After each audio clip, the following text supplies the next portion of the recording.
Hold on. Sorry. Just derailed us. Yeah, no problem. Edit. Oh, it's that moment again.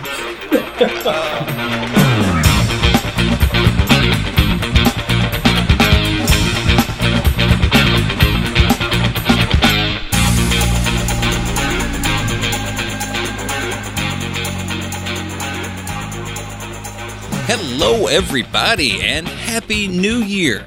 My name is Casper. And this is Jim Watkins. Happy New Year, sir.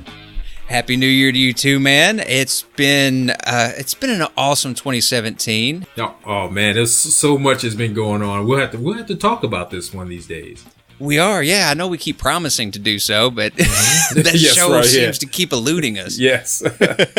But I know we talked to here, before the recording. We're going to actually come together this next week. We're going to put our voices to a track for about 30 minutes, talk about the ups and downs of StreetPX and all of the events that we were a part of and all that good stuff. And that episode is going to be slated for next Friday.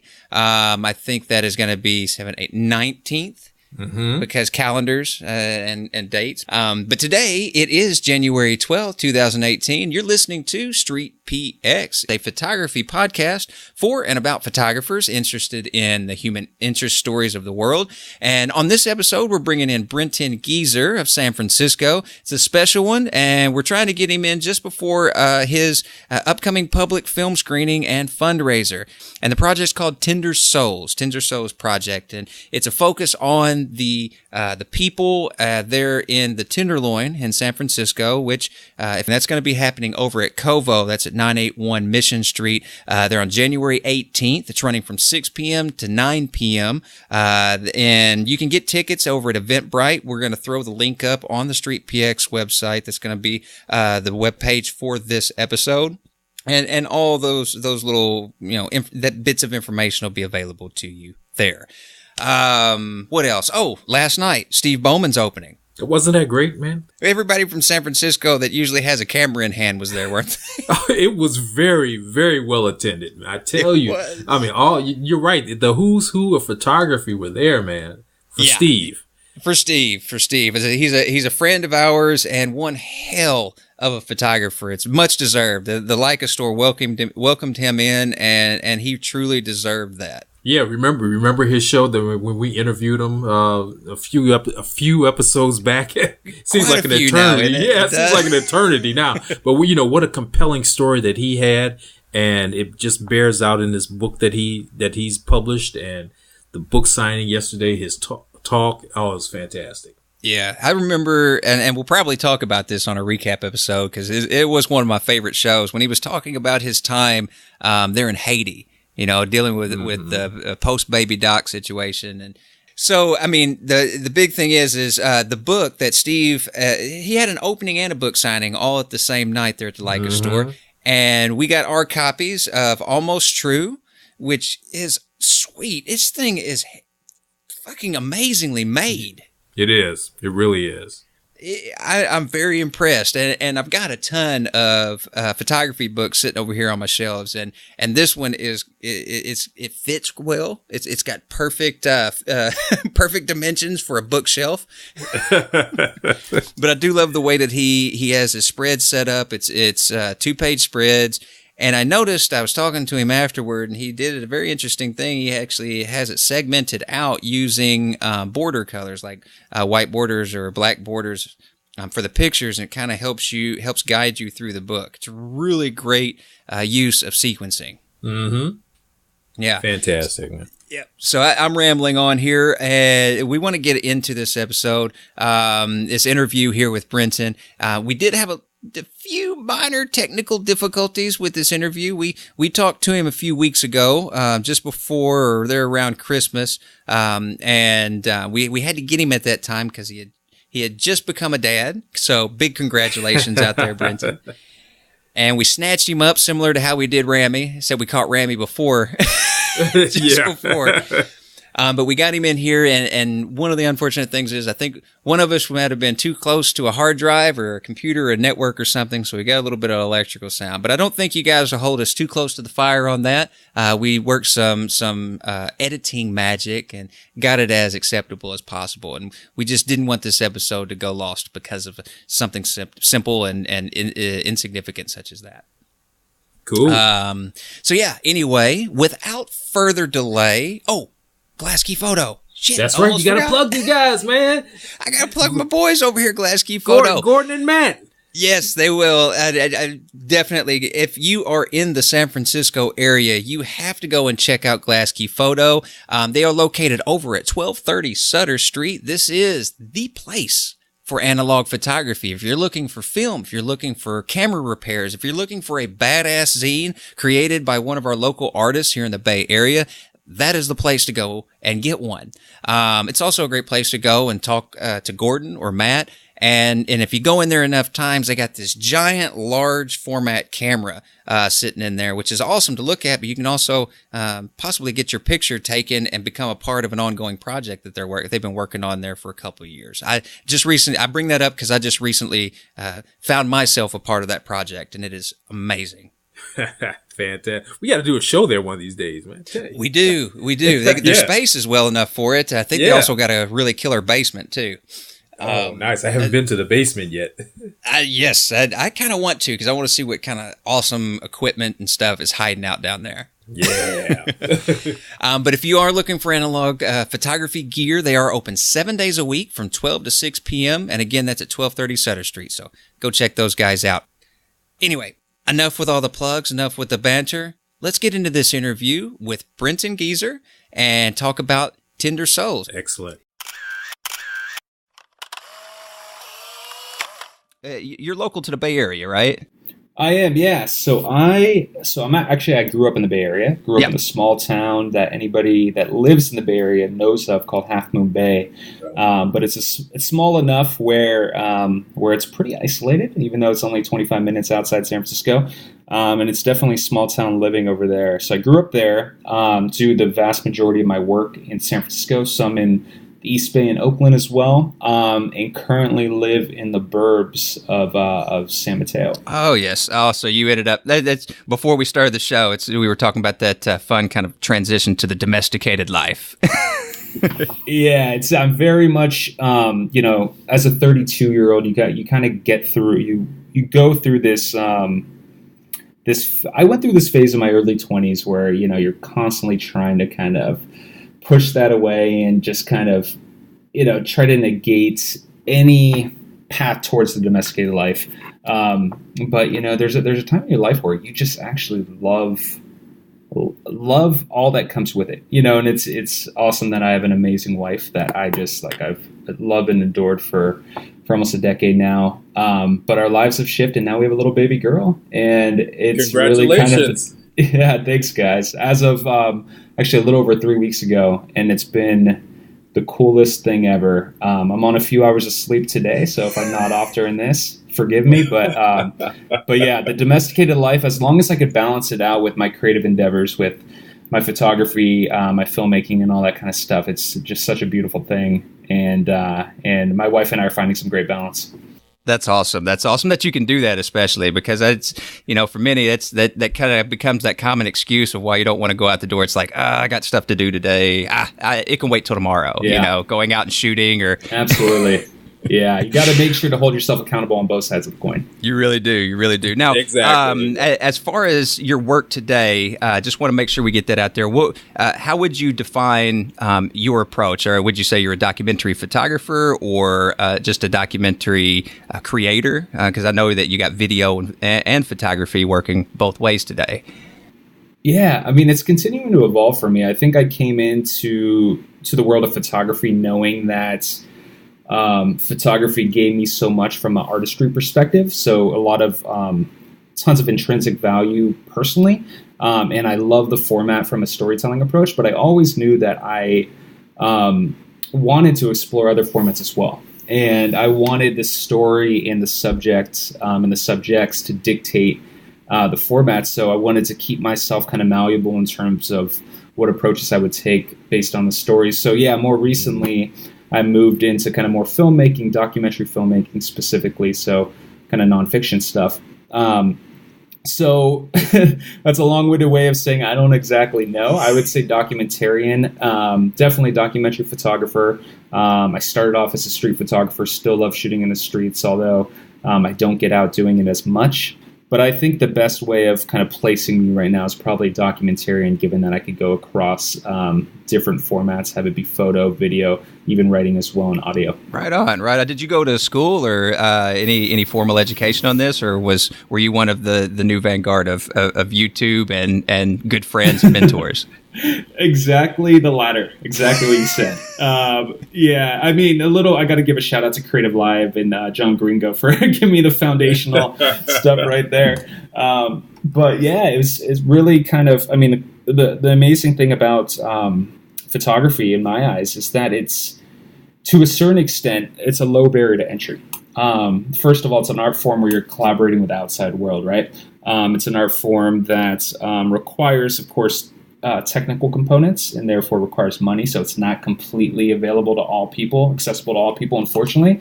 But for a person seeking kind of artistic outlet that may be kind of more inviting, I find photography amazing for that. So, and also that goes to the educational standpoint too. I really learned a ton from the fundamental standpoints. I learned a ton just online, like you were alluding to, Casper. YouTube's, Creative Live, other outlets. When I kind of found a technique that I was inspired by, I would research it, then I would practice it myself. But from artistic sensibility perspective, it was also me like really finding kind of a voice in my own work early on, but also finding kind of historic photographers that I just loved for a multitude of reasons, and studying their work. And then the last thing I definitely want to say is, of course, the mentorship aspect. I think the most amazing thing about photography for me personally, just the people I've met, both in terms of the people that have been in front of my lens, but also the people that have actually helped me even when there's a camera not in my hand. Really early on, because I've only been photographing for a couple years now, only a little over 2 years.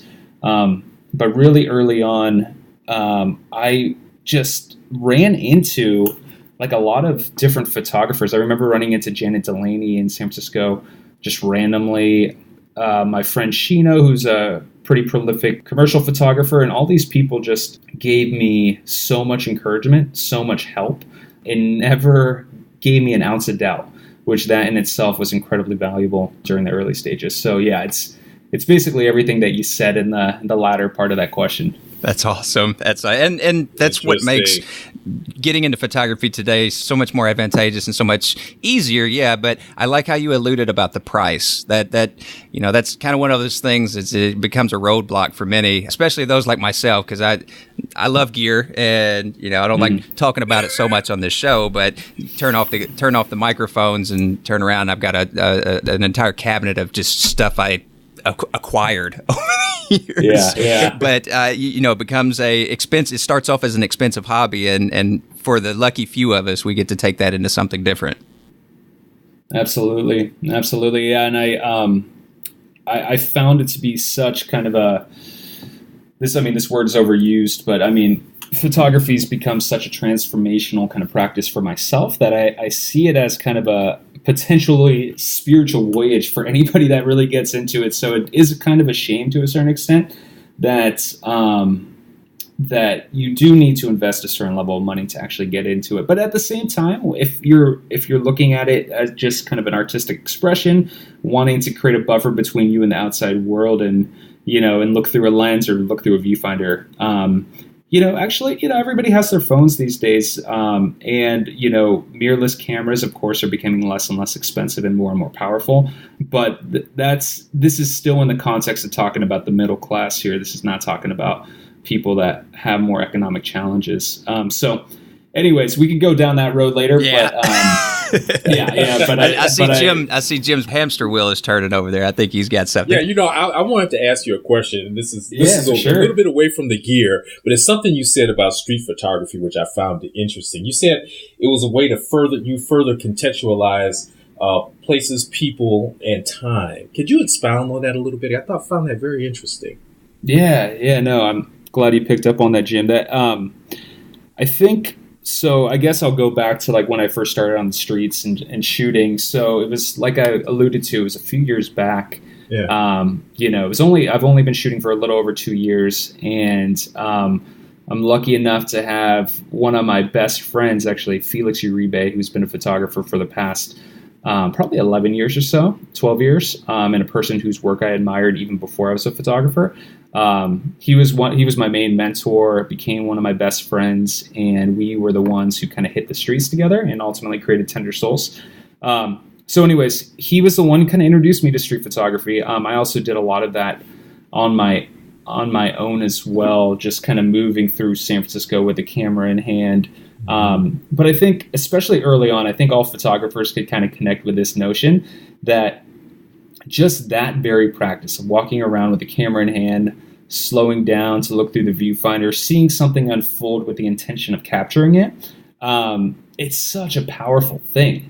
The world starts to slow down. You start to see details in people, places. You see details that you don't see any through your everyday life when you're commuting to work or anything like that, given that the pace of life is often so fast. So street photography gave me a reason to slow down, because naturally there's a mandate to document what's in front of you, and that you can't do that unless you're really kind of observing what's around you.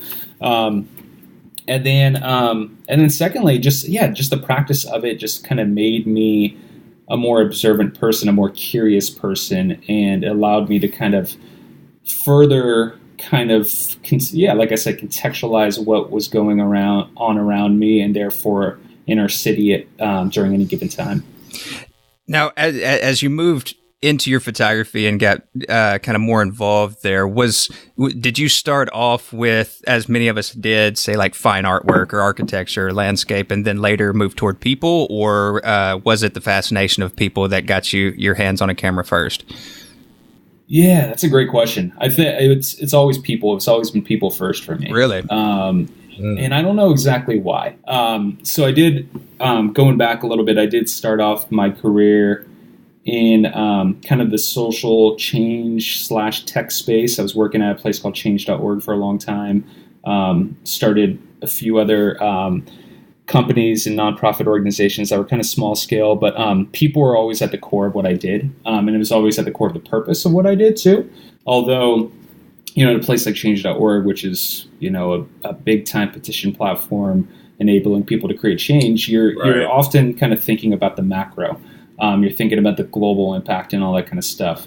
So it wasn't until street photography or being introduced to photography that I got to be on the street level, so to speak, right? And invest in people more so on a one-to-one level. And that was a huge thing for me personally.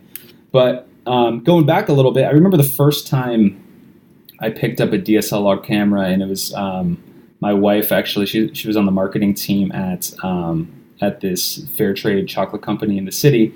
And she was lent a camera, I think it was like a Canon 7D, for a weekend. I kept on bugging her, hey, like, bring my camera home for the weekend. I want to try it out. And she did one time. And, we took it, I think we took it to Monterey for the weekend because my mom lives down there. And I just wanted to play around with it. I wanted to push the buttons, kind of see if I could pick up some of the settings, get a sense of it. But all I was fascinated with was actually taking photos of her, taking photos of our life together as we moved. And none of those photos came out great per se, but you looking back on that, they were all real kind of documentary in nature. They weren't. I wasn't shooting pretty landscape shots. I wasn't really fascinated by the architecture around me or anything like that. But it was about kind of, just documenting life unfolding as it did. So from the beginning, it was really people, starting with my wife, and then ultimately strangers. Yeah. I like that how it went from like change.org is this kind of this massive platform, and with your photography it seems as if you just laser focused that intent down closer and closer to the boots on the ground, so to speak. Did you find any messages, anything that you're wanting to accomplish, stories that you're wanting to tell that got you kind of into that first step? Any inspirations, people, what have you? That kind of so thing? it really just started as a way to kind of cultivate the artist within me again. I mean, that kind of sounds silly, but like when I was a kid, probably up until 8 to 10, all I was doing was drawing. I was an incessant drawer, and I painted a little bit and all that kind of stuff. But I was just like this lonely artist kid until I found sports, and I became good at that, and that kind of took over my life. But yeah, I think I went through a pretty rough bout with depression for a few years, and there was a time where I was like, I proactively wanted to, like I said, cultivate that artist within. So at the beginning, it was all about that.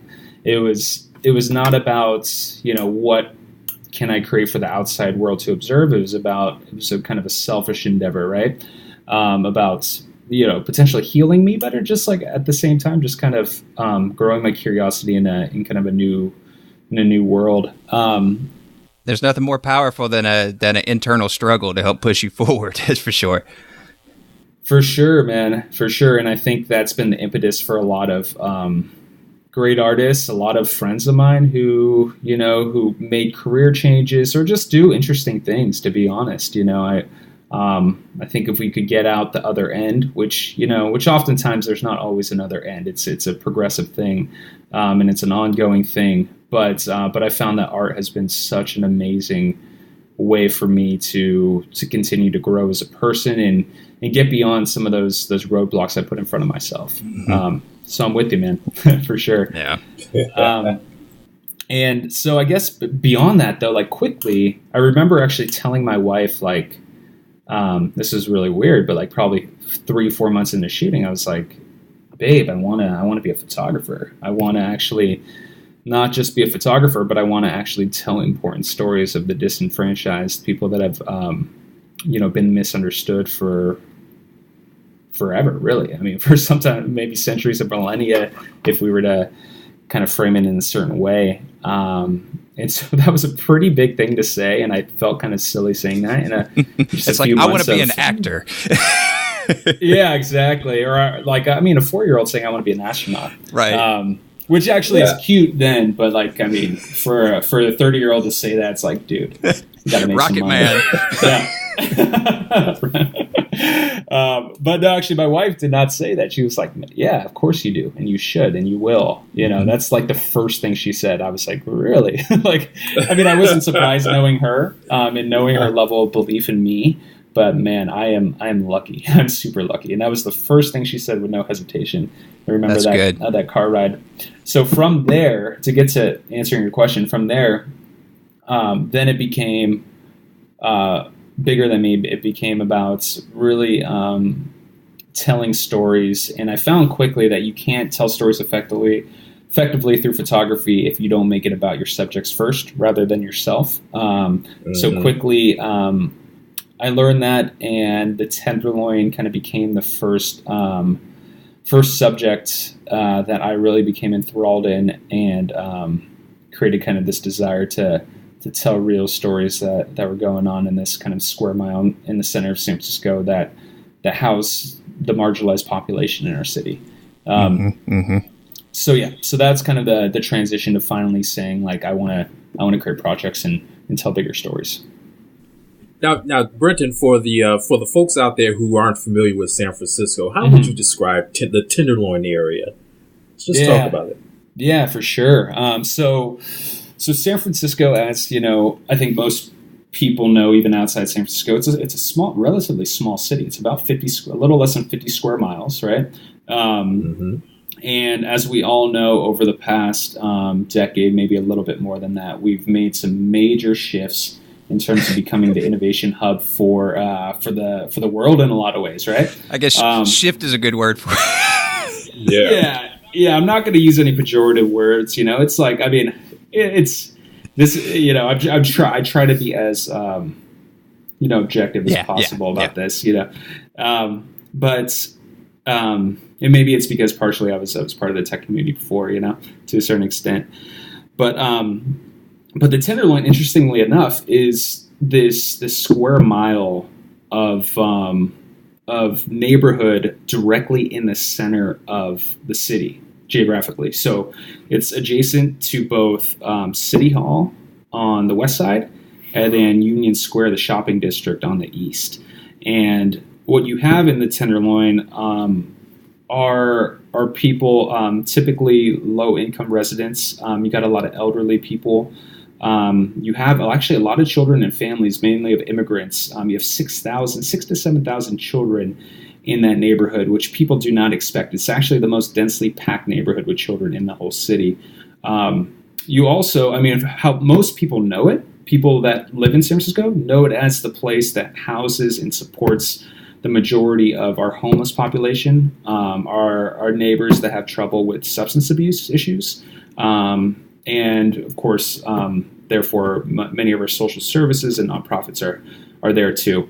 If you go back a little bit too, it's an incredible cultural hub. Yes. So you have some amazing jazz musicians that came out of the that have done amazing work at the Tenderloin. Miles Davis, to name one. You had, people like Muhammad Ali spent a lot of time in the Tenderloin back in the day. You had the Grateful Dead record there. It's this kind of amalgamation of different kind of micro communities that form a community. And I think what's really interesting about the Tenderloin is, given that it does have a lot of kind of public housing, it does have a lot of supportive services. Of course, it's home to more low income people in San Francisco, people that are often living in poverty or low income. They don't have an opportunity to live like other San Franciscans, where you kind of outsource your entire life, or not your entire life, but you could outsource stuff through apps. You could, of course, but they have like an equivalent where there's a bridge that got burned somewhere along, that they just can't access that next step, or at least it makes it difficult. Oh, for sure, and I could actually kind of illuminate some of those bridges that are burned, because there's many of them.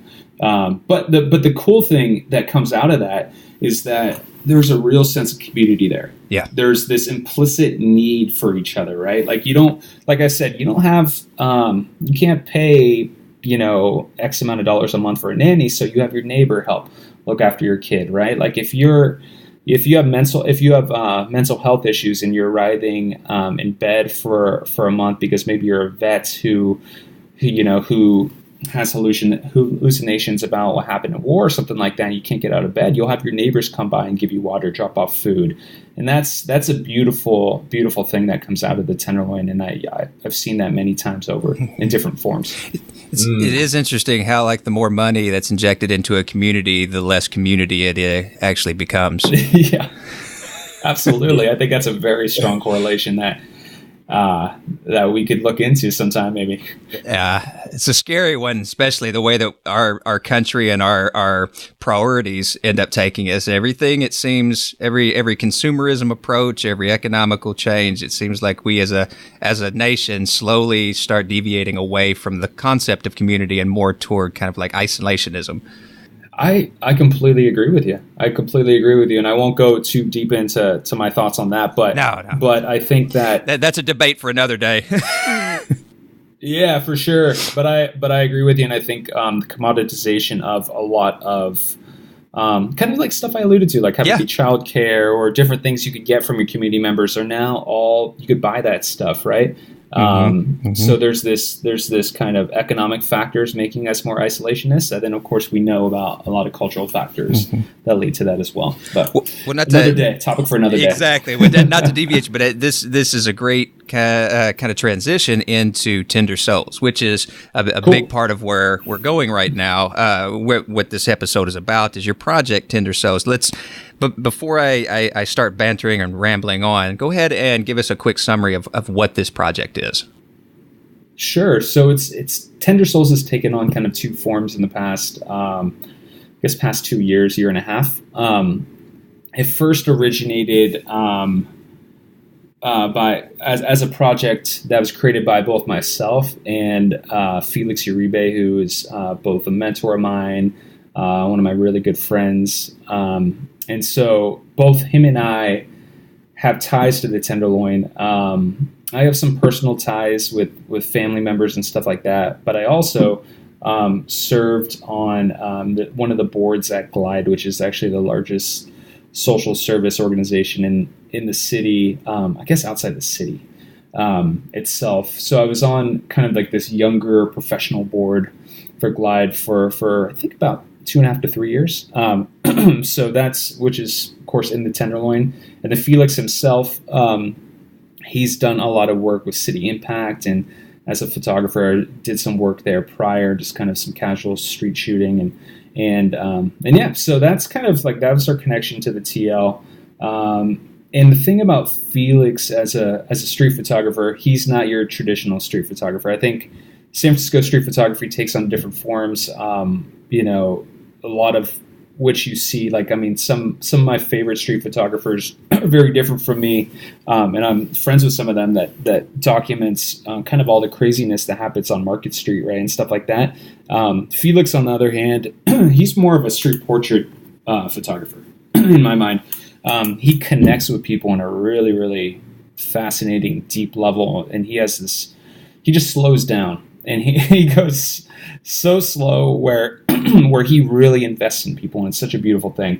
So we kind of took that ethos, that value that he goes with his photography to create Tender Souls, and we wanted to actually document kind of the fabric of community there by looking at individual residents and people that work in the Tenderloin, and kind of do a day in the life documentary photography series with these people. But also actually add in audio interviews, which gives kind of an unadulterated approach to allowing these people to tell their stories rather than having us do it for them.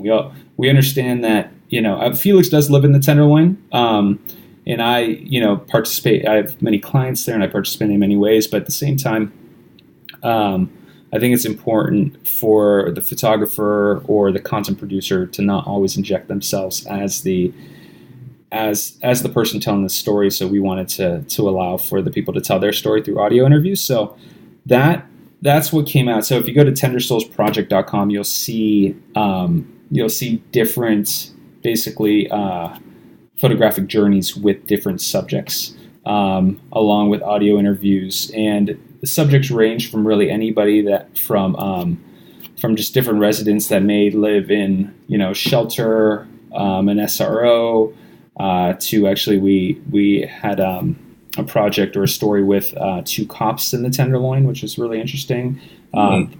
Yeah, Del Seymour, who's the mayor of the Tenderloin, we have a project with him, and then we have another project coming up, or story coming up, with a man who's had his bouts with addiction for a long time, and has lived on the streets for a long time. So really kind of the vast, really kind of diverse tapestry of the community we aim to document through that project. Yeah. Interesting. Now, Brenton, let me step back a little bit. You mentioned Glide, and for those who don't know, can you talk about the role of Glide in the Tenderloin, or the TL? That's another thing. Yeah, for sure. Yeah, talk about Glide a little bit. Yeah, sure, Jim. So Glide's been around actually for a long time, since the beginning of the 1900s, but it wasn't until Cecil Williams, who is an amazing man, came from San Angelo, Texas, in the 60s-ish. I should know this. I've worked with them for a long time, but like in the 60s, he came, and he came as a pastor at Glide, and kind of added to the real progressive nature of Glide's church. So there's 2 arms of Glide. There's a church, which is a Methodist church, but it's not your typical Methodist church. It's a very different type of church. And I say church lightly, especially for those who are scared of notions of religion and all that kind of stuff. Like I was more so back in the day. And then on the other end, there's a social service portion of it, which they call the foundation, which isn't your typical foundation. It's more of social service nonprofit, and they provide meals, they provide healthcare, they provide access to shelter, they provide all sorts of different services to people that don't have anything or people that may have a little too. So that's what Glide is. And it's also, like going back to the church, it's also really, it's a place of full, what they say, radical inclusivity. It's a place of unconditional love where they are open to all people, literally all people, anybody you could think of in this entire spectrum of our earth is welcome at Glide. And that's what makes it such a special place. And Cecil and Janice, his wife, Janice Mirikatami, were really the ones who set the tone for those values that continue to live on even in 2017. So you served on the legacy committee, is that correct on that? Yep. Yeah. Good find. Yeah. So I did serve on the legacy committee for about 2.5 years, maybe 3 years. Yeah. Okay. Nice. Right. Nice. Congratulations on that. Yeah. Thanks. And I also, I work, just so you guys know, I work with Glide extensively as a consultant as well. So working on a big kind of visual storytelling project with them called Glide Living Legacy, which we hope to kind of get out in the new year. And then some other projects with them too. So I work with them continuously. Now did Glide play a big role in gaining you access? I mean, beyond the roots that you already had established over the years there in the TL, was Glide a big factor in helping you get in touch with these people and reaching out? Yeah, Glide definitely was. So Glide, I think, actually taking a step back, like to people, because people always ask like, oh, how do you find your subjects and how do you connect with them? It was really, for us, it was really a mixture. So Glide was definitely, it was cool because it was a place that I felt very comfortable going to, meeting new people there, having the employees that I knew on the ground floor introduce me to people. But beyond that, I think we found most of our relationships with subjects through just being on the street, right? Being on the street corner, just talking to people, hanging out, spending time.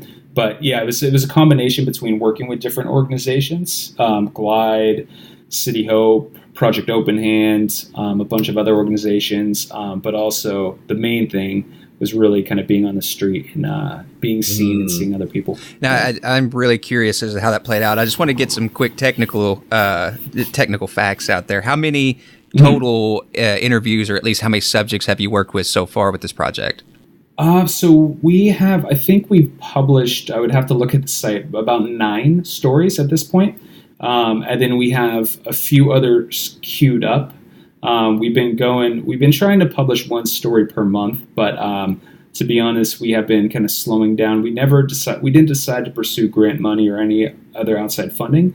So we're balancing that with our client work, which is often tough, but we published about 9 to 10, and we probably have about 4 to 5 more that have been shot and interviewed, but just not edited yet. How does that play out? I mean, with those 9 and that you've already established and the ones coming up, when you go to approach the people and sit down to talk to them and get to know them, do you find that more people react positively to what you're trying to accomplish, or do you find it more of a struggle to try and explain what you're trying to do? It's a difficult topic to breach, of course.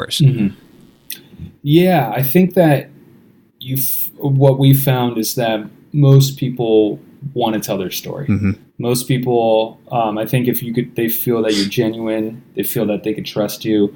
They want to tell their story. I mean, oftentimes we're telling the stories of people that are either misunderstood or even go unheard and unseen in a lot of ways, right? So more people than we thought are really open to telling their story. Most of the time we do spend, we're friends with these people prior to even asking them to be part of the project. So it doesn't take a lot of time to get up and running. Up and running with them when we decide to actually go, right? Because we already know them, we know their background, we built that level of trust. But sometimes if it is like through an introduction or something, we do take a little bit more time to sit down with our subjects without the camera and have a conversation, get to know them without necessarily the intention of trying to extract something that is going to be valuable for the project itself, but just to kind of establish a relationship early on. Mm-hmm. I think that's super important. So yeah.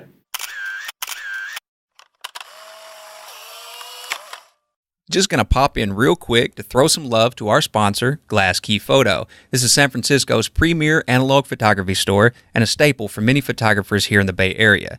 If you're looking for analog gear, repairs, film, old or new, amazing zines by local artists, or simply want some great company and the opportunity for some fun photo walks, this is the place to be. You can find out more information and upcoming happenings by following them on Facebook or Twitter by searching Glass Key Photo, or visit their website at glasskeyphoto.com. Now, after 5 years in the colorful and historic Haight District, they have relocated closer to downtown. You can now find them at 1230 Sutter Street. That's between Polk Street and Van Ness. It's a fantastic new venue offering a ton of space, breath of fresh air, I'm sure, for not only Gordon and Matt down there, but all photographers here in the Bay Area. Above all, while in San Francisco, be sure to visit Glass Key Photo and give a big hello from all of us here at StreetPX.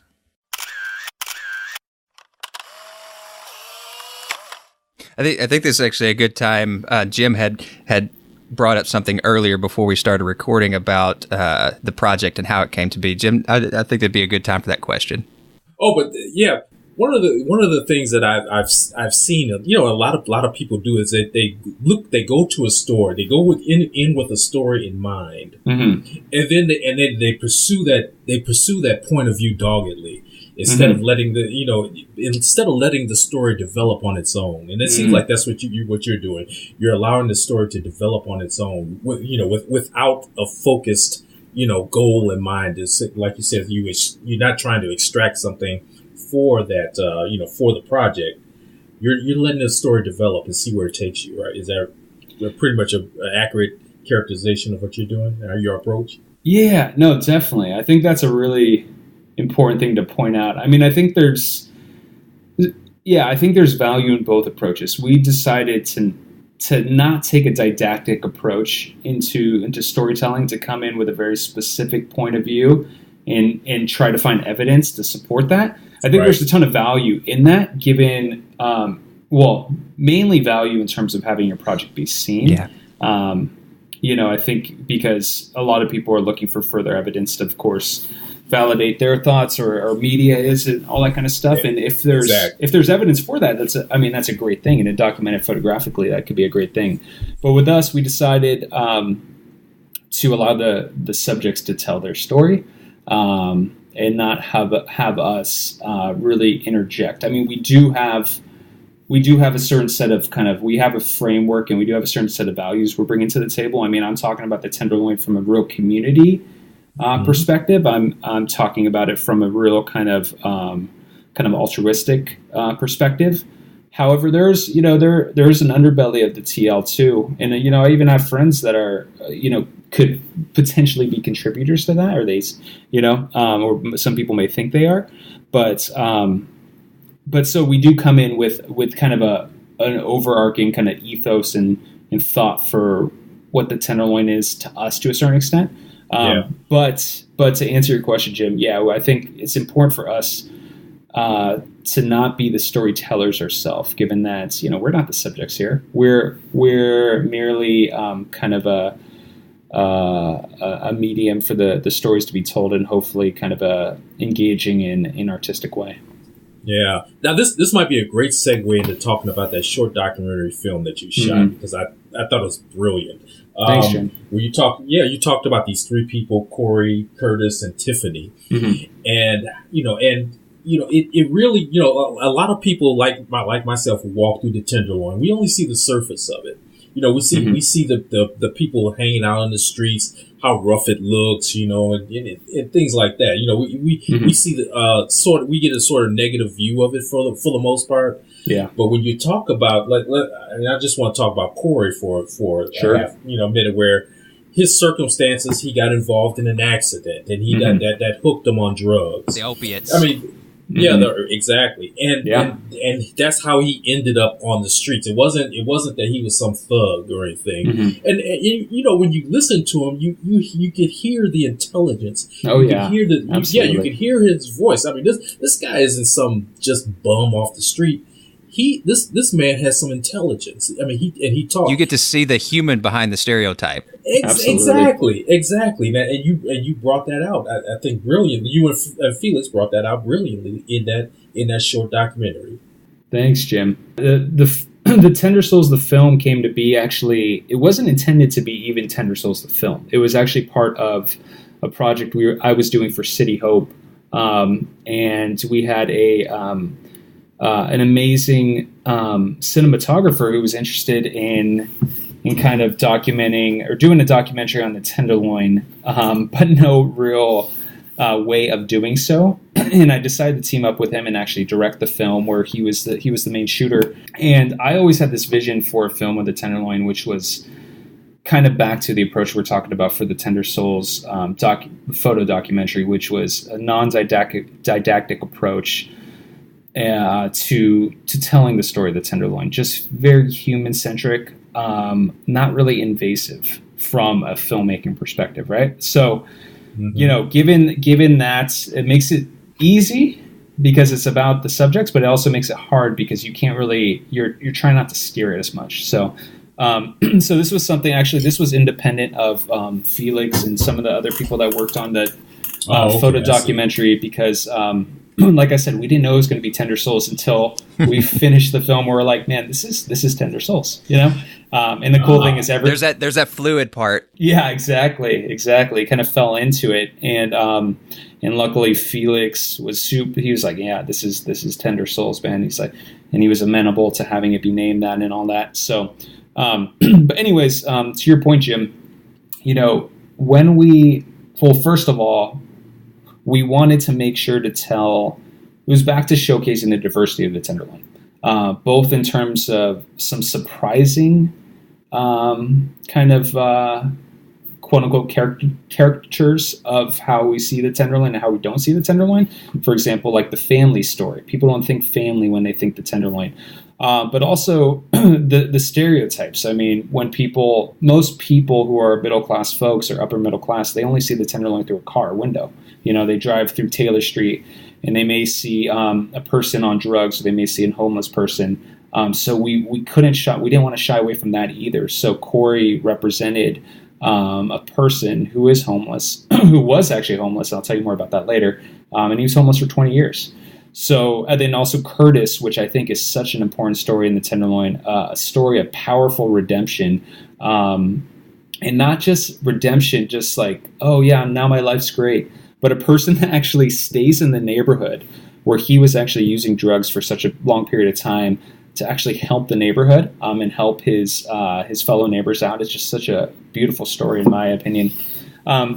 So to the point where he's advocating in City Hall. I mean, that's just fantastic. Yeah. Exactly. So those are the three stories we decided to ultimately tell. And we got really lucky. We got super lucky. Those three people weren't actually the ones who were our first choices for any of the kind of subjects. Because it's fickle. It's hard. You know, people commit, and then we're asking them to tell their life story and open up, open up to everything. And I could see how people want to jump away from that after even maybe committing to it. So it took a while, but we found those three people, and ultimately they made the film. And I love how they all, I mean, each story is obviously independent of itself, but they all connect to create this greater this greater sum of what makes the Tenderloin special. I don't mean to digress back, but the story about Corey. I've seen Corey around actually, and you know, because I've been down through the Tenderloin a few times, and and the opioid crisis that we're in the middle of at its peak today in this nation. This is the story. This is one of those stories that needs to be told to explain, like, here's the reality of what happens whenever, you know, all it takes tomorrow is an accident at work or a car accident or what have you. And in you know, in a few months, you could be in this man's same position. You know, you close your eyes one day and open them, and it's been 20 years you've been on the street. Yeah, absolutely. I loved his branch of it, and I want people so bad to go and watch this video to see that. And beyond that too, one of the things that Corey had made a comment, and it really hit me, was when he said that the hospital just kind of juiced him up and let him go. Mm-hmm. And within a few hours, he was already like running into the withdrawal thing. But it was his statement, when it come to the crack, it was the same sensation as Demerol. Mm-hmm. Yeah. Which is, I mean, it's the same classification. And if you can't get it, why are you going to spend $1,000 if you ain't got health insurance or what have you for pain meds? Mm-hmm. Well, there's crack. Yeah. That's the reality of life. That's right. Yeah. Yeah. You know, and Tiffany's story was so personal. Oh. I mean, the fact that you could grab, you know, get that out of her, you know, even her emotion, you know, the fact that, you know, how she was raised as a kid and how she's trying to compensate with her daughter. You know, it's just so emotional. It's so strong, so compelling a story that it's one of those things that, you know, people like us who, you know, who aren't involved in the Tenderloin, we don't get to see that. We don't get to understand that, you know, beneath the surface story. And it's so important. It's so important in what you're doing and getting that out. And I think at this point we're maybe talking too much about the movie and want people to just go watch that damn thing. Yeah, that's true. Yeah, I mean we're giving away everything. So let's. No, this is good. You can't give away this film, which is good. You could actually give as much background as possible, and then you're not going to actually really get it until you watch it and feel it. You know? Truth. Right. It is a connection that the viewer. I guarantee when you watch this film, you're going to have an immediate connection because you know these people, you see these people. It doesn't matter what area you come from because things like the opioid crisis or the community crisis is affecting everywhere. So it's a familiarity. Yeah. To pull back to the technical side of things, as far as what you learned, and since it was a fluid project, was there anything at the end of it, or at least towards the back end of the creation process that surprised you that you came to learn about any of these subjects that was a common factor amongst them? That's a really, really good question. I mean, I think that, you know, I don't think anything surprised me particularly in this instance, given that I've been part of the Tenderloin for a good period of time. I knew Tiffany and Curtis somewhat extensively before the film, and then I met Corey probably 1 month before we started. What's surprising, what would be surprising to most people, is that even though we know it or not, we're all hanging on by a thread. I mean, life is fragile, and I think that oftentimes we feel like we're impervious to, you know, if you're rich or if you know, or if you're successful to any extent, we feel like we're impervious to hardship. But the film kind of shows that nobody is. I think some people are born into much more hardship than others, and that's I think a truth that also a lot of Americans actually choose to not acknowledge, which I think is a shame. But I feel like what's the most beautifully surprising thing about the film and the subjects is that there's this real kind of spirit. This real kind of underlying spirit of just love and possibilities with each one. And if you watch the film, you'll see that, you know, maybe through, like, I won't give too much away, but some of it goes a little unresolved. But at the same time, just you get this sense of, even in the story that's unresolved, you get a sense that, you know, this person, there's something really special about this person. There are possibilities in this person's life, and that even under the circumstances in which this person lives, you know, as a viewer, I actually kind of believe in this person. So I think people will be pleasantly surprised by that, and the fact that this person is probably living such a different life than any viewer of this film. So you're gonna be surprised by just our you're going to be surprised and hopefully delighted by just our common humanity, especially in a day and age where it's so easy to pull us all apart right now. We're really bought into the divisiveness of kind of our hyper-political culture. And we're being separated, so that's why I think that films like this to kind of bring together disparate parts of society and say that, hey, yeah, there are major differences. We need to acknowledge that some people have it way. There is privilege to a great extent, and we got to acknowledge that that some people are much more privileged than others. But on a level of the human being, we all want the same thing. There's this kind of spiritual nature to all of us that's very common in nature, I feel like. So anyways, I don't know if that's necessarily surprising, but it's just something I want to say. No, that's good. That's fantastic, because you're right. It's a lot of these people, especially for any of us that live in the Bay Area, or for any of you that live in any major city that has, because every major city has a community that has this dynamic, this weird Absolutely. counter dynamic. Yeah. And when you live there and you're walking through there, it's very easy for us, and whether we admit it or not, when you're walking through there, you judge, you prejudge.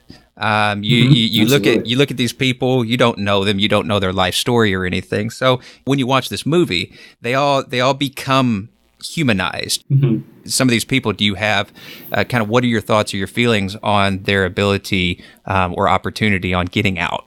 Yeah. I mean, I think that, some people in the film don't want it. They're living their best self right now, right? And even some people in the film that may look like they're living their best self in the film, they're going through constant struggles, daily struggles, which might surprise people, But I think that the three people in that film, they're all really very self-aware, and they are committed to their growth and the growth of their family in some cases. And that's a really beautiful thing. I'm actually friends with all of them, and I get to see that firsthand, which is pretty amazing. And I also see, and I'm not trying to pat ourselves on the back for pat away. Film, you deserve it. A pat away. Okay, should I? I'm physically pat. I don't know if you could hear that, but that was a pat. But I think that what's cool is seeing the transformational nature, and I might say that too lightly, but the transformational nature of documentary when it comes to actually the subjects. So if you go in with a notion, or with the idea of really celebrating these people, of upholding the value of these people, which we really aim to do in creating this film and creating Tender Souls in general, you could really impact your subject's life. Maybe not you as the documentarian or whatever, or maybe not just the film or the photos or whatever, but maybe a combination of all that could really kind of help move the needle or provide a little impetus for people moving the needle forward in their lives. And I think Felix and I have seen that. Tony, who was a cinematographer on the film, Tony Mack, and I saw that with the outcomes of this film. So I think that's something that we don't talk a lot in the photo community with photojournalists and stuff like that. But I think it's something that's, if you're doing your job right, that should be an outcome too. Interesting.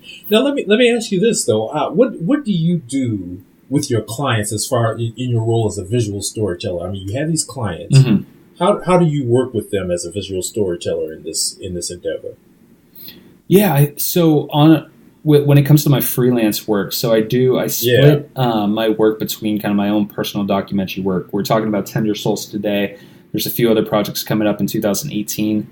But on the client side, I choose to work primarily with nonprofits, and then also socially responsible businesses, B Corps, that really are invested in people. So for example, I mean, that sounds pretty broad, but like for example, one of my clients, Alter Eco, they're one of the most amazing fair trade food companies out there in terms of how they partner with their farmers and give ownership to their farmers and all that kind of stuff. So I focus on on the people's stories as it relates to their work. So yeah, as a visual storyteller, I think how I approach it is really focusing in on those core people stories that hopefully creates the feeling of connectedness, just like we talked about with Tender Souls. I think nonprofits and companies, they're all looking at that. They're all looking for that. They're looking to, all the clients that I have, they want to celebrate their stakeholders, have them be their workers, have them be the people that they serve or whatever. And they, of course, want an audience to connect to that. They know in a lot of times that could actually impact the bottom line in a positive way. And my goal is to do that as authentically as possible, which means I have to actually be pretty picky with who I work with, right, and pretty targeted. But that's really kind of when it comes to kind of my high level approach. That's my approach. But when it comes to the technical aspects, visual storytelling could mean anything from photography, video. I do also do some copywriting for these particular stories, some audio sometimes as well, and then kind of pitch a lot of my clients and kind of work with them collaboratively on distribution strategies and actually and how these stories are oftentimes housed. Actually, that's a really good topic there. I mean, as far as as Tender Souls, for instance, was coming to be or came to completion, how are you seeking out these distribution platforms? How are you approaching that and deciding which one is going to be the best for this project, or if you can even get it? Yeah, distribution is tough. I mean, I'm finding that. Like, I mean, I come from a world where I was doing business development at a fairly high level and all that kind of stuff, and so I know how to create partnerships and all that. But getting eyeballs on your work is not always the easiest thing, So I've had challenges with that, but I think I'm starting to understand that I need to consider distribution kind of right from the beginning of any project, and think of kind of native opportunities and formats in which distribution partners could buy into what I'm doing. So I think, well, for example, for my client side, I try to create projects that will be really effectively pushed out and distributed through their owned media. So the properties that they own, and especially if they're clients that have already amassed a good following, that in itself has a lot of power. And then earned media, press, and all that kind of stuff could potentially pick up from there. When it comes to my own work, a lot of it's just grinding. Yeah.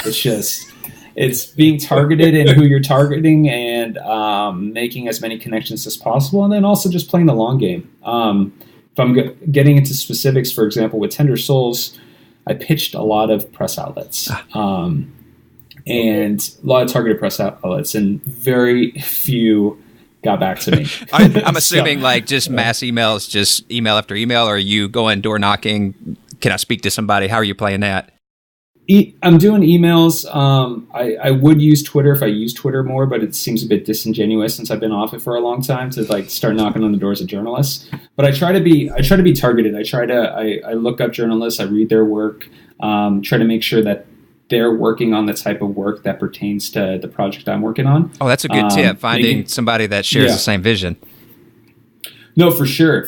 So it doesn't just come down to in my opinion. And you're talking from a guy who's relatively unsuccessful with this, but I'll just give you what I think. So look at the publications, and you want to make sure that you're aligned with them, but also look at the journalists, the writers for these publications, and make sure they're doing work in this area. It doesn't make sense to target somebody that's not focused on homelessness and income inequality or anything like that, anything adjacent to that. Probably just makes sense to write them. And I try to be as targeted in my messages as possible. And for those that may not think it's a great fit, I also try to cultivate long-term relationships. So, I forged a relationship with a couple really great publications that we couldn't find a great fit to showcase Tender Souls. But there's personal relationships forming. There's this appreciation of my work and their work, which is great. And I think I want to start doing that, really focusing in on that a little bit more. But yeah, so it's a challenging thing, but also Tender Souls too. I know that this isn't a film. It's a 23-minute film, which is a really precarious amount of time to watch something on the internet, in my opinion. It's not conducive to being a viral documentary online, right? And it's not conducive to being on Netflix either. It's only 23 minutes, so it's in a really kind of precarious. Well, technically, it's the same place. It's the same duration as as sitcoms or the 30. There's that 7 minutes of commercial time, so something like TLC, hey, A&E, what have you. Yeah, no, it's actually really true when it comes to that. I think from a viewing perspective, it's a perfect duration. Yes. But when it comes to both digital distribution and streaming distribution, I think maybe TV. We'll see. Anyways, if you're listening out there, TV people, we're going to be giving his email. Yeah, seriously, an email coming your way soon. Please respond. But I also decided to be actually very targeted in terms of how we're screening this documentary. So I think that looking at our city as a whole right now, we're seeing some pretty massive kind of social unrest. You see very kind of this kind of divergent world of if you were to kind of put it into buckets like tech. And quote unquote other populations that are diverging more so, and you could actually outline that based on income or whatever, right? But I think it's a problem, and it's a problem that the tech community, to a certain extent, they brought a lot of value to our community, but a lot of residents in the Bay Area aren't seeing that value, and tech isn't necessarily coming in, not all the time. Some companies are doing a really good job of this. Some are falling short, in my opinion, but I think for the most part, tech is falling short of what they could do as community members in San Francisco. So basically what I'm getting at is that we're going to be doing screenings at larger tech companies of Tender Souls, where we're also hosting panels along with that, director Q&A, and having kind of conversations that we're having here with a very targeted audience, which are larger tech companies. That is fantastic. Yeah, that is great. I want to actually, sorry to derail again, but this is a moment I want to say to our listeners. We're going to be staying in touch with Brenton, and we're going to hope that, and I'm sure he will, send us the dates and locations and any of this stuff. So if you want to be a part of it, participate, and come and view, we'll have in the show notes for this show, we'll be updating this as the year continues on. Uh-oh. Yeah. Jim, what's going on, Jim? This is it. This is going to be after the show. I'll talk okay. About which that's also another great topic to bring up. A listener question that came to me just before this episode. Mike Kirshner, one of our previous guests, had reached out. I told him about you coming on, and he had asked me to ask you this question: what can we do for these people? He says so many photographers document the homeless, which is, if you're a street photographer, that 1 out of every 5 images you're going to run across such a thing. Everyone is kind of hyper aware of it, obviously, but right now there's a lot of energy around it. So how can we best harness that energy? Yeah, that's a great question. I think, first of all, I don't have any answers. Oh, no. we can always speculate and hypotheticals. Right. Yeah, and I think that's a great question. I think there's no necessarily panacea to the kind of the social inequity that we witness in San Francisco, but I think it does. I think it's a progressive approach. This is what I try to tell people is, like, first of all, and this sounds almost like it just sounds silly especially to a lot of San Franciscans that want really kind of solution-based answers that are systemic in nature, scalable in nature, etc. But my answer is basically go away from that paradigm and just literally focus on one-to-one relationships with people vastly different from yourself. Connect with first of all, acknowledge that these are your neighbors.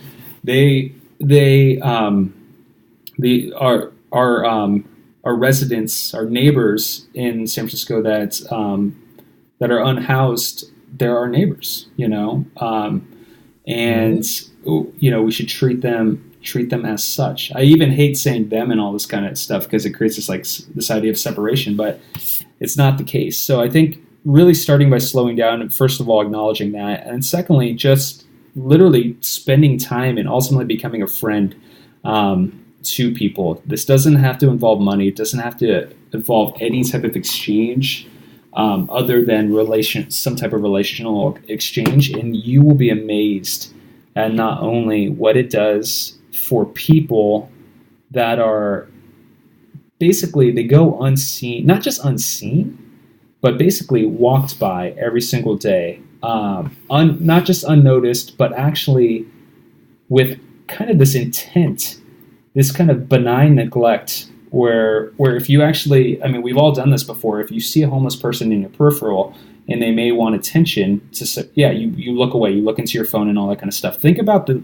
level of what that does for your psychology, to your spirit, right? What if you did a 180 on that and actually engaged that person for real, and not talked on the level of money or like, oh, how can I help you? I'm going to find you the service, but just engage. And what that will do is not only just create kind of a world of possibilities for that person, but it will do the same for you. It's going to allow you to slow down. It's to allow you to open up. It's to allow you to be a little bit more aware of the problem, not just from a kind of a data analytical perspective, but from a real human perspective. And ultimately, that's going to inform better solutions that you could help people with later down the road.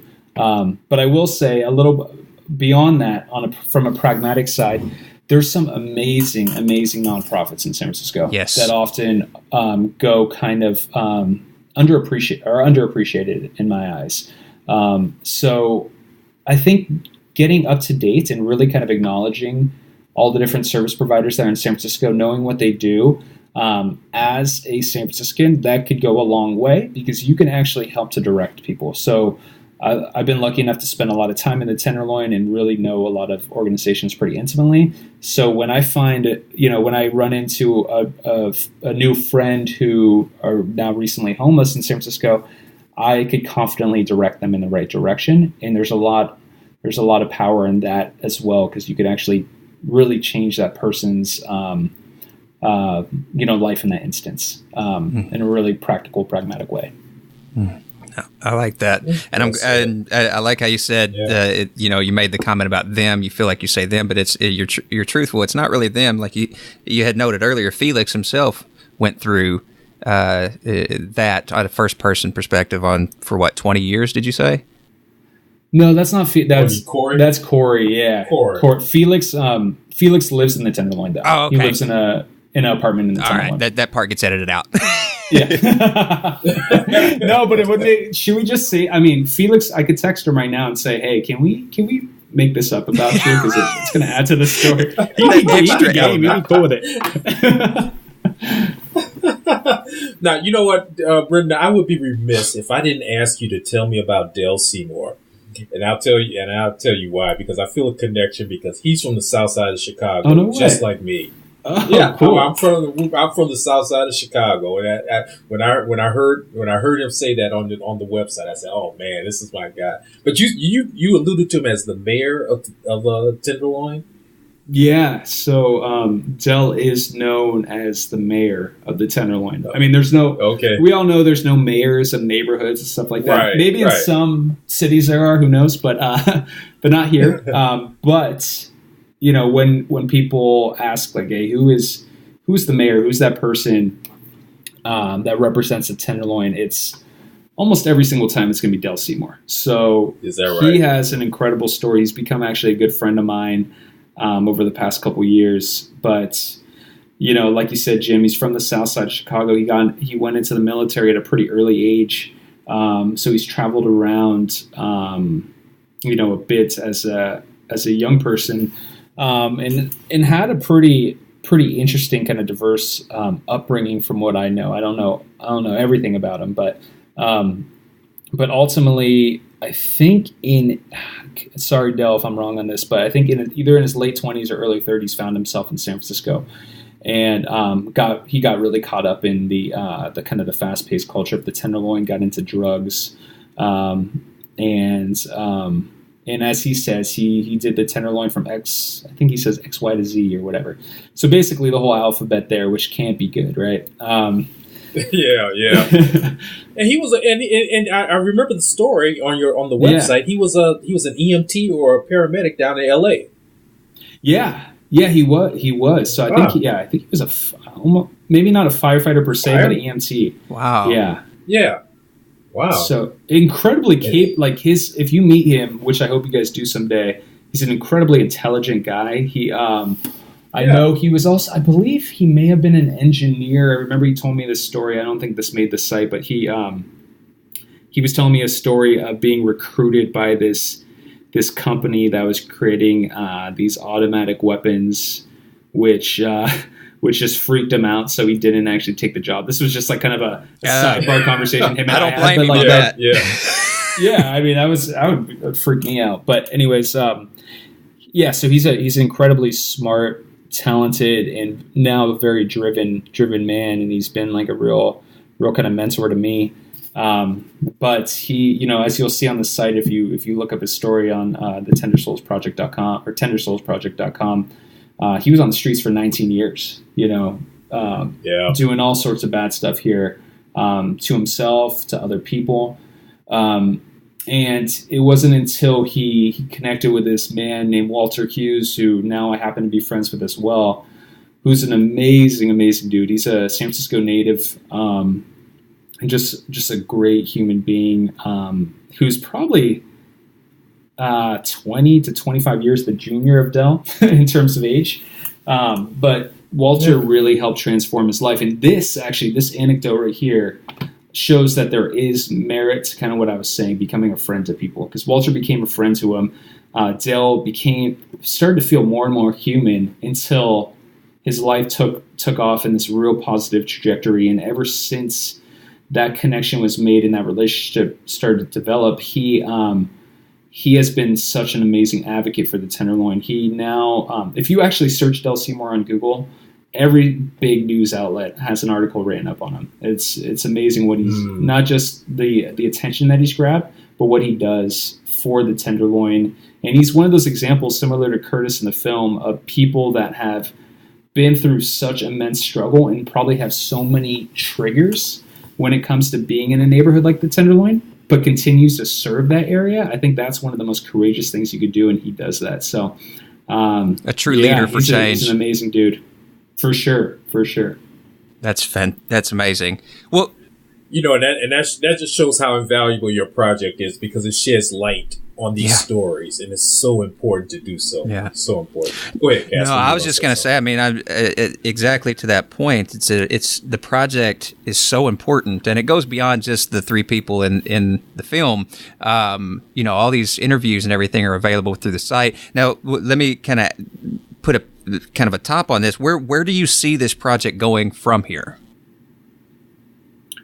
So I think Tender Soul. Well, first of all, I'll start with the film. Like I said, we're going to be doing screenings at a lot of different tech companies, a lot of the larger tech companies in San Francisco, some of which will be open to the public, some of which will be just for their employees, which I think will be very powerful. Casper, as you know, we're also going to be holding a screening in partnership with Catchlights, in partnership with City Hope, where the funds will go to City Hope for the screening, and then also in partnership with Kovo, which is an amazing workplace that I work out of in the city, which is actually on 6th and Mission, which anybody that knows 6th, it's kind of like the tributary out of the Tenderloin that goes actually all the way to city to county jail, which is kind of an interesting metaphor in some ways if you think about it that way. But anyways, but Kovo's a great place, and we're going to be doing the screening there on January 18th, and I'll make sure to send you guys the link to that. Mm-hmm. Okay. So that will be where we go with the film moving forward. So it's going to continue to have legs in that kind of capacity. When it comes to the photo documentary, I think Felix and I we need to regroup starting in the new year. We have more stories that need to be edited and told. We want to keep this alive and going. We have such a big heart for the Tenderloin, so much love, and And Felix is still on the streets every single day in the TL, shooting, connecting with people. Me with my little baby, I don't do it as much anymore. Yeah. But yeah, we want to continue to evolve it. And me personally, I have a few projects that are coming up in 2018 that aren't Tenderloin related, but they're offshoots of a lot of the challenges that you see in the Tenderloin. So some of the topics being criminal justice reform, some of the topics being economic inequality and justice, a couple bigger personal projects along those lines that I'll be pursuing in the next year.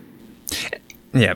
And these are topics that supersede just simply the Tenderloin. I mean, you can apply these same types of concepts to the lower poverty-stricken areas of LA and Chicago and, New York, et cetera, et cetera. You can apply this. So for those out there in these different select cities, and not even just the United States, abroad as well, this is a great inspiration and a great idea for you in your local neighborhood to get out and really engage with the community and show what it means to be a community. Thanks, Casper. I appreciate you saying that. Oh, it's just my pleasure. I just want more and more people to come in and take a look at this. But I know we're running short on time. One of the things that I do want to quickly note, you had mentioned Catchlight. You, am I correct in this? You're one of the EBA, the Everyday Bay Area Artists? I am, yeah. Yes. And Catchlight, such an amazing group. But your upcoming show is going to be on, was it January 18? Yep. The screening for Tender Souls in partnership with Catchlight is on January 18th. Yep, at 6 p.m. Excellent. And this is open to the public? It is, yeah. So it's open to the public. Anybody could come. So nobody's going to be turned away for lack of funds. But if you do choose to buy a ticket, which we highly suggest, that money is going to go to City Hope, which is actually an organization that produced Tender Souls for a whopping, the executive producers of Tender Souls for a whopping $1,000. So you can see how much we actually made that money go pretty dang far. Thank you, Tony Mack, for that. Holy shit, that is, wow. Yeah, and the production values, I'm sure, are amazing. Still, yeah. You tell me how much you guys think the budget should have been for that, but far more. No, but City Hope is incredible. They are a community center that provides this real sanctuary for people of the Tenderloin. They provide food, they provide all types of social services, but they provide sanctuary too, in a lot of ways. And they do some amazing storytelling, and I'm really helping out with them on that front. So the money will go to them. And then Kovo, which is the venue, has been a big part of pulling this together as well. And back to Catchlight real quick. So Catchlight, they'll be moderating the panel, given that there's a lot of photography focused on the Everyday Bay Area feed that's focused on the Tenderloin and areas like the Tenderloin. We'll be doing some showcase of that type of work there. And then one of my good friends and world-renowned photographer Pei Ketron will be actually moderating the panel as well. Okay. So I'll be on the panel. Paul Trudeau, who runs City Hope, will be on the panel. And then a really cool thing is that Corey Jackson, who was part of the film, who was on the streets for 20 years, and you'll hear his story if you watch the film, he'll be on the panel as well. Oh, that's awesome. Great. Oh, yeah. So, yeah, if you are in the Bay, I just urge you, go to this. Go to this show. Jim, you got probably a better chance. I might be out of town, but I'm sure as hell going to be jumping on a flight as quick as possible to see if I can get back in time. And most importantly, for our viewers out there, if you're in the car, you're listening, don't try and write this down or get yourself in a wreck. We're going to be adding to the show notes the schedule, links, times, dates, tickets, the whole 9 yards is going to be located at streetpx.com, right under this show's link. Fantastic. Yeah. And before we move to the last question, I too want to kind of express appreciation for the groups that you're talking about here, Catchlight and City Hope and Kovo. I also want to bring up the Coalition on Homelessness. which is a previous group that we had spoken with earlier in the year, as well as Street Sheets. These are two fantastic groups that just like Brenton here and Kobo and City Hope and all of these groups work very diligently to do what they can to help make these people's lives easier. That's right. And then give a shout out to Jean-Benoit Levy, who was on the show and with Street Sheets. Yep. Yeah. Oh, awesome. Probably the coolest name I've heard in a while, too. I know it is. Yeah. It's really cool. It just rolls. Well, it's French. It's like silk. Yeah, it just rolls. Exactly. Jean-Benoit Levy. Well, awesome. I know we're kind of short for time, so I wanted to go ahead and throw the last question over to Jim. Same thing we ask all of our guests. No, you just give it to me. I fucked it up one time. Hey, you got to try to give it to me again. You got to redeem yourself. All right, Brenton. If you had a choice of shooting anything at any time during the inception of the camera, what would you want to go back to and shoot? Oh my goodness, that is quite the question. Man, I might need to meditate on this for months on end. But let me try. I think that, you know what, this is going to sound a little heavy, a little rough, but I don't know why this is the first thing that came to mind. But I would say the displacement of the native people from our land, maybe particularly if you're talking about an event like the Trail of Tears, something that was that devastating, especially to Native Americans, and that level of social injustice. I mean, you could say so much. You could actually pinpoint so many. Have it be slavery on a macro level, or have it be kind of, like I said, the extermination of our native people. Man, I'm ending on a dark note, but no. I think it would be actually documenting the Trail of Tears and showing actually what that level of that type of forced migration actually looks like, because that is one of the biggest kind of under-discussed tragedies of our history. Yeah.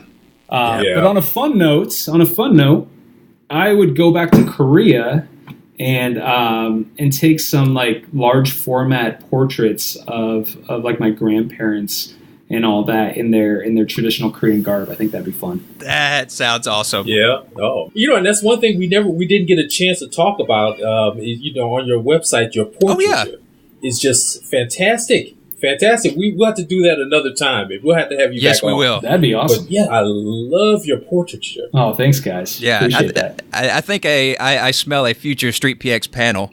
Oh, let's man. do it. I'm definitely. Most definitely. I'm in. Excellent.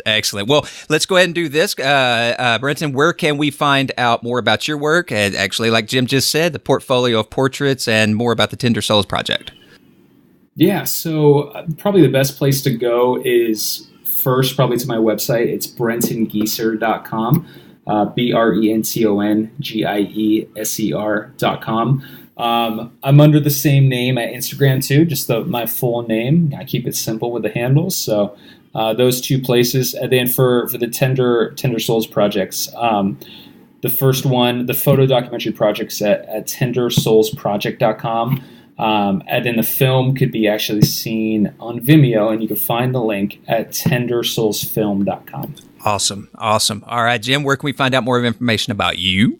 As always, at jimwatkinsphoto.com, and all my links to social media platforms are right there. Cool. And you can find out more about me by visiting recasper.com. That's where you'll find any of my blog posts, my portfolio, and my workshops and all that fun stuff. But more importantly, go and take a look at streetpx.com. From there, you're going to see all of our past episodes, contests that we have going on, events, and what have you. Also, sign up for our newsletter. By doing so, you'll get some early access and who our upcoming guests are going to be, who we're featuring.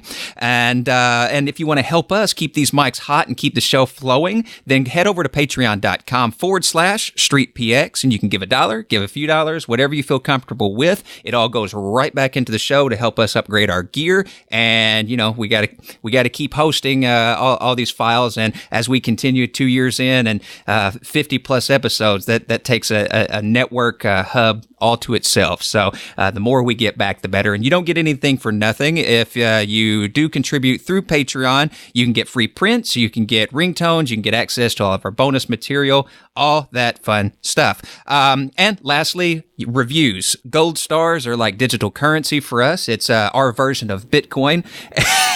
And any stars that we get through iTunes, iHeartRadio, Spreaker, any of those wonderful podcatchers out there, go add some stars, give us some reviews, spread some love, or, if you got some comments or critiques, we like that too. We just want to hear from you, because when we hear from our audience, our show gets better. Anyway, cool. Thank you all out there for listening to us today. Brenton, thank you for coming on the show. Thanks, Brenton. Man, thank you too. This was so much fun. Appreciate you guys. We're definitely doing it again. 100%. I'm in. Awesome. Well, again, to everybody, happy New Year. I hope your holidays were great. And to our secret print exchange people, please do make sure you send all of your selfies with your new images, and we hope you enjoy your holiday gift. We will see, or rather, we will be speaking at all of you again in 2 weeks. Cheers. All right. Take it easy, guys.